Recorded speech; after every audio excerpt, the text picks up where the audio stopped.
Ravenwood Manor stood alone, a solitary figure against the vast expanse of the moors. A sentinel on the windswept moors, it had witnessed countless seasons pass, each one leaving its mark. Its stone walls, weathered and gray, seemed to absorb the very sunlight, casting a perpetual shadow over the land. Ivy, thick and gnarled, clung to the edifice like skeletal fingers, weaving a tapestry of nature reclaiming its own. Windows, dark and vacant, stared out like the eyes of a blind man, offering no glimpse into the secrets held within. The wind howled across the moors, whistling through the gaps in the manor's broken windows, creating an eerie symphony of nature's lament. It carried with it the scent of rain and decay, a chilling reminder of the manor's isolation and the passage of time. The iron gates, rusted and overgrown, creaked ominously as if in warning, a barrier between the world of the living and the forgotten past. Locals whispered tales of the manor, their voices hushed with fear and fascination, stories of tragedy, of madness, of things that went bump in the night, tales that sent shivers down the spine of even the bravest souls. It was a place to be avoided, a place where the past lingered like a ghost, haunting the present. A place where shadows held secrets and the silence was deafening, where every creak and groan of the old house seemed to whisper of forgotten sorrows and lost souls. Inside, the manor held relics of a bygone era, dusty books and faded portraits that told stories of a family long gone. The flickering candlelight cast eerie shadows on the walls, dancing like phantoms in the gloom. The old staircase creaked under the weight of memories, each step echoing with the footsteps of those who once walked its halls. Portraits of stern ancestors lined the walls, their eyes seeming to follow any who dared to enter, as if guarding the secrets of Ravenwood Manor. Outside, the garden had become a wild tangle of vines and wildflowers, nature's final claim on the once proud estate. Under the pale light of the full moon, Ravenwood Manor stood as a testament to the passage of time, a relic of a forgotten past, shrouded in mystery and melancholy. Emily, a historian with a thirst for the unknown, dismissed the local tales. Superstitions, she thought, born of fear and ignorance. She had come to Ravenwood to uncover its history, to separate fact from fiction. Armed with her notebook and a flickering lantern, she stepped across the threshold and into the manor's dark embrace. The air inside was heavy, thick with the scent of dust and mildew. Cobwebs, spun over centuries, hung like macabre decorations. Emily shivered, a sudden chill running down her spine. She raised her lantern, its light dancing across the darkness, revealing glimpses of faded grandeur. A sudden gust of wind slammed a door shut somewhere in the depths of the house. The sound was so abrupt, it felt as if the house itself was alive, reacting to some unseen force. The sound echoed through the empty halls, sharp and startling. It reverberated off the walls, creating an eerie symphony that seemed to dance through the corridors, amplifying the sense of isolation. Emily jumped, her heart pounding in her chest. She had been on edge since she entered the mansion, and every unexpected noise only heightened her anxiety. She told herself it was just the wind, but a knot of unease began to tighten in her stomach. The rational part of her mind tried to dismiss her fears, but the atmosphere of the house was oppressive, making it hard to think clearly. She continued deeper into the manor, her footsteps echoing on the wooden floors. Each step seemed louder than the last, as if the house was amplifying her presence, making her feel like an intruder. The temperature dropped, the air growing colder with each step. She could see her breath in the dim light, a visible reminder of the chill that was seeping into her bones. She heard whispers, faint and indistinct, seeming to emanate from the very walls themselves. They were like ghostly murmurs, just on the edge of her hearing, making her question if they were real or just a figment of her imagination. Her hand trembled as she reached out to touch a portrait, its subject's eyes seeming to follow her every move. The painting was old, the colors faded, but the eyes were vivid, almost lifelike, adding to the unsettling feeling that she was being watched. Emily's breath quickened as she felt a presence behind her. She spun around, but there was nothing there, just the empty hallway stretching out into darkness. The whispers grew louder, more insistent, as if urging her to leave. Panic set in, and she began to run, her footsteps echoing loudly in the silence. The house seemed to close in around her, the walls narrowing, the shadows deepening. She had to get out, but the way seemed endless, the exit elusive.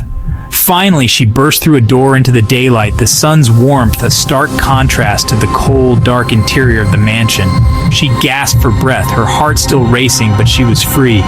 The whispers faded, replaced by the comforting sounds of the outside world.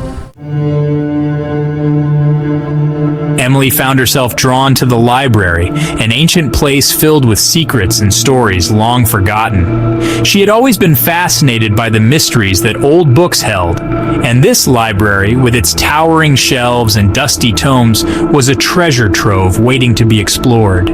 Books piled high on shelves lined the walls from floor to ceiling. Each book seemed to whisper its own tale, inviting her to uncover the past hidden within their pages.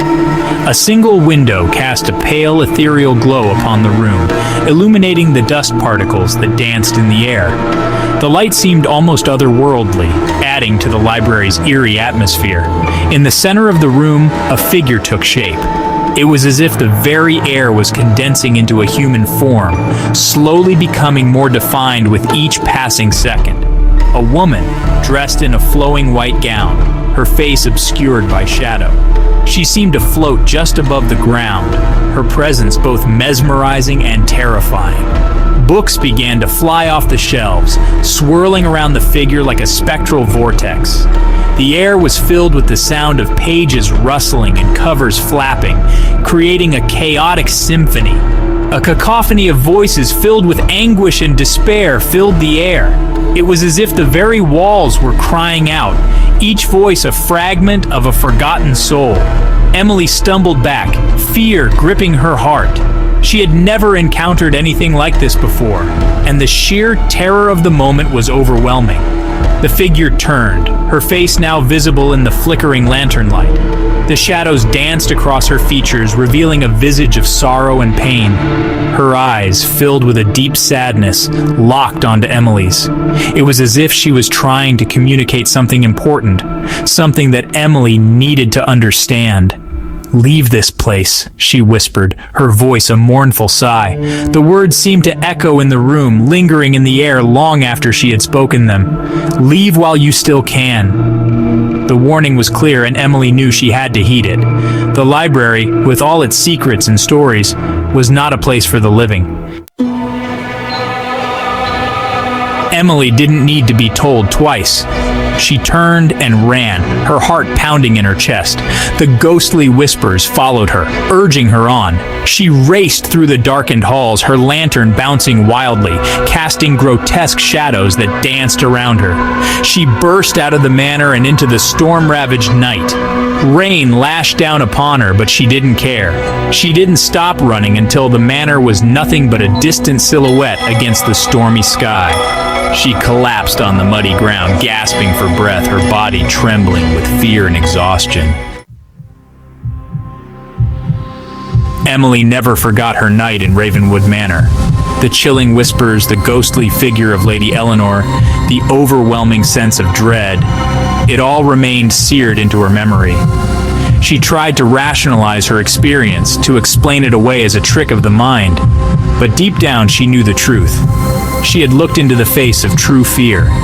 The experience had shaken her to her core. The shadows of Ravenwood Manor and the ghostly apparition of Lady Eleanor had followed her home. They haunted her dreams, whispering warnings in the dead of night.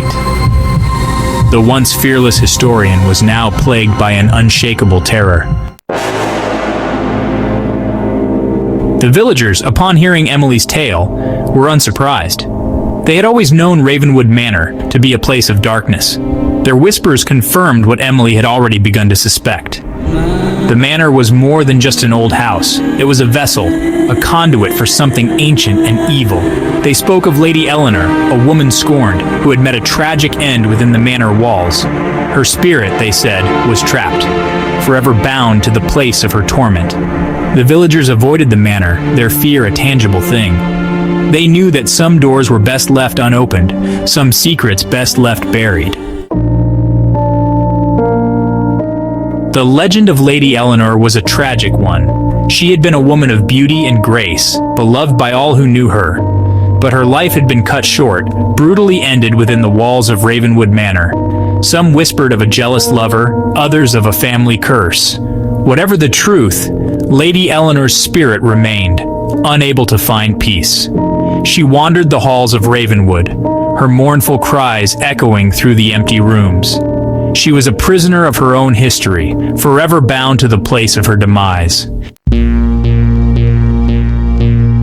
Emily, despite her terror, couldn't help but feel a pang of sympathy for Lady Eleanor. She had been a victim, trapped in a prison of stone and shadow. Emily realized that the true horror of Ravenwood Manor lay not in its ghosts, but in the power of belief. It was the fear passed down through generations that gave the manor its power. The villagers' belief in the supernatural had breathed life into the legend of Lady Eleanor, transforming her from a tragic figure into a vengeful spirit.